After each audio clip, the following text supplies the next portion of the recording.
بسم اللہ الرحمن الرحیم۔ برکات نبوت کا ظہور۔ جس طرح سورج نکلنے سے پہلے ستاروں کی روپوشی، صبح صادق کی سفیدی، شفیق کی سرخی سورج نکلنے کی خوشخبری دینے لگتی ہے، اسی طرح جب آفتاب رسالت کے طلوع کا زمانہ قریب آ گیا تو اطراف عالم میں بہت سے عجیب واقعات اور خواکار عادات بطور علامات کے ظاہر ہونے لگے، جو ساری کائنات کو جھنجھوڑ کر یہ بشارت دینے لگے کہ اب رسالت کا آفتاب اپنی پوری مابوتاب کے ساتھ طلوع ہونے والا ہے۔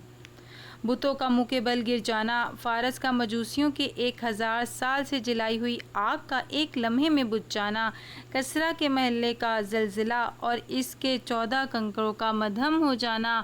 اور رقم کے درمیان 6 میل لمبے 6 میل چوڑے بحر سیاہ یکا یک بالکل خشک ہو جانا، شام اور کوفہ کے درمیان وادی سما کی خشک ندی کا اچانک جاری ہو جانا، حضور صلی اللہ تعالی علیہ وسلم کے والدہ کے بدن سے ایک ایسے نور کا نکلنا جس سے بصرہ کے محل روشن ہو گئے، یہ سب واقعات اسی سلسلے کی کڑیاں ہیں جو حضور صلی اللہ تعالی علیہ وسلم کے تشریف آوری سے پہلے ہی مبشرات بن کر عالم کائنات کو یہ خوشخبری دینے لگے کہ مبارک ہو کہ شہ پردہ سے باہر آنے والا ہے، گدائی کو زمانہ جس کے در پر آنے والا ہے۔ حضرات انبیاء کرام علیہ السلام سے قبل اعلان نبوت جو خلاف عادات اور عقل کو حیرت میں ڈالنے والا واقعات صادر ہوتے ہیں، ان کو شریعت کی اصطلاح میں ارہاص کہتے ہیں، اور اعلان نبوت کے بعد انہی کو معجزہ کہا جاتا ہے۔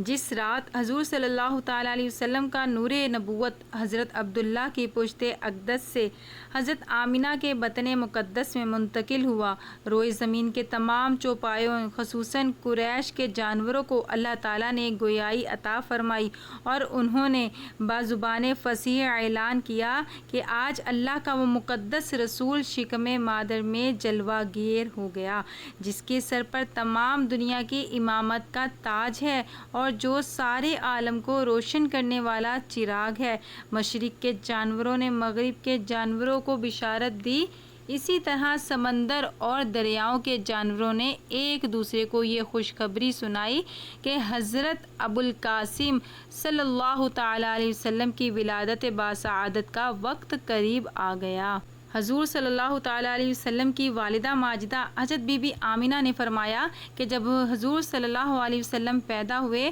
تو میں نے دیکھا کہ ایک بہت ہی بڑی بدلی آئی، جس میں روشنی کے ساتھ گھوڑوں کے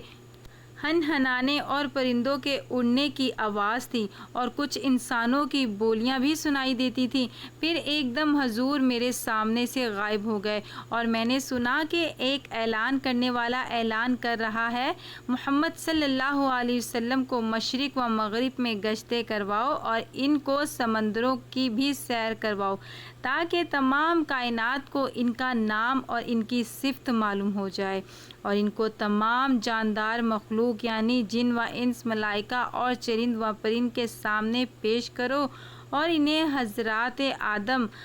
آدم کی صورت، حضرت شیس علیہ السلام کی معرفت، اور حضرت نوح علیہ السلام کی شجاعت، اور حضرت ابراہیم علیہ السلام کی خلت، اور حضرت اسماعیل علیہ السلام کی زبان، اور حضرت اسحاق علیہ السلام کی رضا، اور حضرت صالح علیہ السلام کی فصاحت، اور حضرت لوط علیہ السلام کی حکمت، حضرت یعقوب علیہ السلام کی بشارت، حضرت موسیٰ علیہ السلام کی شدت، حضرت ایوب علیہ السلام کا صبر، حضرت یونس علیہ السلام کی طاعت، حضرت شیش علیہ السلام کا جہاد، حضرت داؤد علیہ السلام کی آواز، اور حضرت دانیال علیہ السلام کی محبت، حضرت الیاس علیہ السلام کا وقار، حضرت یحییٰ علیہ السلام کی عصمت، حضرت عیسیٰ علیہ السلام کا زہد و عطا کر کے ان کو تمام پیغمبروں کے کمالات اور اخلاق حسنہ سے مزین کر دو۔ اس کے بعد وہ بادل چھٹ گئے، پھر میں نے دیکھا کہ آپ ریشم کے سبز کپڑے میں لپٹے ہوئے ہیں، اور اس کپڑے سے پانی ٹپک رہا ہے اور کوئی منادی اعلان کر رہا ہے کہ واہ واہ، کیا خوب، محمد صلی اللہ تعالیٰ علیہ وسلم کو تمام دنیا پر قبضہ دے گیا اور کائنات عالم کی کوئی چیز باقی نہ رہی جو ان کے قبضے اقدار غلبہ اطاعت میں نہ ہو۔ اب میں نے چہرہ انور کو دیکھا تو 14ویں کی چاند کی طرح چمک رہا تھا اور بدن سے پاکیزہ مشک کی خوشبو آ رہی تھی۔ پھر 3 شخص نظر آئے، ایک کے ہاتھ میں چاندی کا لوٹا، دوسرے کے ہاتھ میں سبز زمرد کا تشت، تیسرے کے ہاتھ میں ایک چمکدار انگوٹھی تھی۔ انگوٹھی کو 7 مرتبہ دھو کر اس نے حضور صلی اللہ تعالیٰ علیہ وسلم کے دونوں شانوں کے درمیان مہر نبوت لگا دی۔ پھر حضور صلی اللہ تعالیٰ علیہ وسلم کو ریشمی کپڑے میں لپیٹ کر اٹھایا اور ایک لمحہ کے بعد مجھے سپرد کر دیا گیا۔ یہ تھا ظہور نبوت جو ہم نے